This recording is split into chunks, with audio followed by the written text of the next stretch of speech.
बहुत पुरानी बात है। कश्मीर के एक भाग पर, जिसका नाम संघीपत नगर था, वहाँ एक राजा राज्य करता था। यह जगह अब जलमग्न हो गई है और उसकी जगह अब झील बुलर है। राजा के कोई पुत्र नहीं था, अतः राजा और रानी, जिसका नाम रत्नमाला था, पुत्र पाने की इच्छा से साधु संतों की बड़ी सेवा किया करते थे। एक दिन उनके महल में एक जोगी आया। उन्होंने इस जोगी की बड़ी आव भगत की और अपनी मनोकामना उसके सामने प्रकट की। जोगी ने उत्तर दिया, राजन, आपको पुत्र प्राप्त होगा, मगर एक शर्त पर।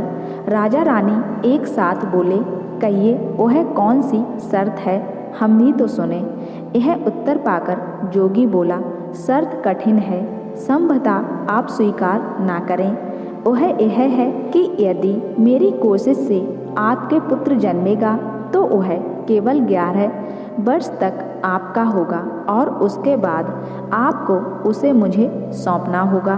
कहिए, क्या आपको यह शर्त स्वीकार है? राजा और रानी कुछ समय तक एक दूसरे का मुंह ताकते रहे और फिर बाद में बोले कि जोगी महाराज, हमें पुत्र चाहिए, चाहे वह 11 वर्षों तक ही हमारे पास रहे। हमें आपकी शर्त मंजूर है। यह सुनकर जोगी ने उत्तर दिया, अच्छा, तो आज से 9 माह के बाद आपके यहाँ पुत्र होगा। यह कहकर वह उन्हें आशीर्वाद देकर चला गया। रानी ने सचमुच ही यथासमय एक सुंदर बालक को जन्म दिया। उसका नाम अकनंदन रखा गया। अकनंदन बड़ा होकर पाठशाला में पढ़ने लगा तो वहाँ वह अपनी कक्षा के छात्रों में सबसे बुद्धिमान गिना जाने लगा। दिन बीतते गए और उसका 11वां जन्मदिन आया। उस दिन वही जोगी न मालूम कहाँ से फिर आ पहुँचा और राजा रानी से बोला, अब आप अपनी शर्त पूरी कीजिए और अकनंदन को मेरे हवाले कीजिए। भारी मन से राजा रानी ने अकनंदन को पाठशाला से बुलवाया और जोगी से कहा, जोगी महाराज, यह है आपकी अमानत। उसे देखते ही जोगी गंभीर होकर बोला, तो फिर देर क्या है, मैं भूखा हूँ, इसका वध करके इसके मांस को पकाइए और मुझे खिलाइए। जल्दी कीजिए, मुझे भूख सता रही है। राजा रानी ने रो रोकर जोगी को इस घृणित और क्रूर कार्य से रोकने का प्रयत्न किया, पर वह एक नहीं माना और क्रोधित होकर बोला, इसके सिवा मुझे और कुछ स्वीकार नहीं। हाँ, एक बात और है, इसका वध तुम दोनों के हाथों से ही होना जरूरी है। खैर, रोते धोते और मन में इस दुष्ट जोगी को बुरा भला कहते हुए उन्होंने अकनंदन को मार डाला। उसका मांस रसोई घर में जब पक कर तैयार हुआ तो जोगी बोला, अब देर क्या है, इसे 4 थालियों में परोसो, एक मेरे लिए, 2 तुम दोनों के लिए और चौथी स्वयं अकनंदन के लिए।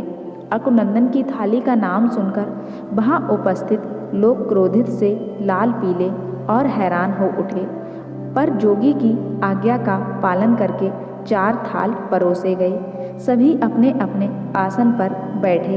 राजा रानी के नेत्रों से निरंतर अश्रुधारा बह रही थी। इतने में ही जोगी बोला, रानी रत्ना, उठो और खिड़की में से वैसे ही अपने पुत्र को बुलाओ जैसे रोज बुलाती हो। जल्दी करो, खाना ठंडा हो रहा है। रानी रत्नमाला भारी हृदय से उठकर खिड़की की ओर गई और रोते विलाप करते हुए उसने अकनंदन का नाम पुकारा। उसके पुकारने की देर थी कि सीढ़ियों पर से दिन प्रतिदिन की तरह आया माता जी कहता हुआ अकनंदन वहाँ पहुँच गया। रत्नमाला और राजा से लपक कर गले लगा, पर यह क्या, जब उन्होंने थालियों और जोगी की ओर देखा तो वहाँ ना तो जोगी ही था और ना ही वे परोसे गए थाल। जोगी की हर जगह तलाश की गई, पर वह कहीं नहीं मिला। वह कहाँ से आया था और कहाँ गया, इसका भी किसी को पता नहीं चला। राजा रानी और अकनंदन को पुनः पाकर अत्यंत खुश हुए। तो दोस्तों, इसीलिए कहते हैं कि मन अच्छा हो तो सब अच्छा होता है। दोस्तों, यह खूबसूरत कहानी कैसी लगी हमें कमेंट करके ज़रूर बताएं और कहानी पसंद आई हो तो मेरे चैनल को भी सब्सक्राइब ज़रूर कर लेना। साथ ही बेल आइकन को प्रेस करके ऑल पे क्लिक कर देना, जो ऐसी ही खूबसूरत कहानी आपको मिलती रहे। और वीडियो को भी लाइक शेयर ज़रूर कर देना।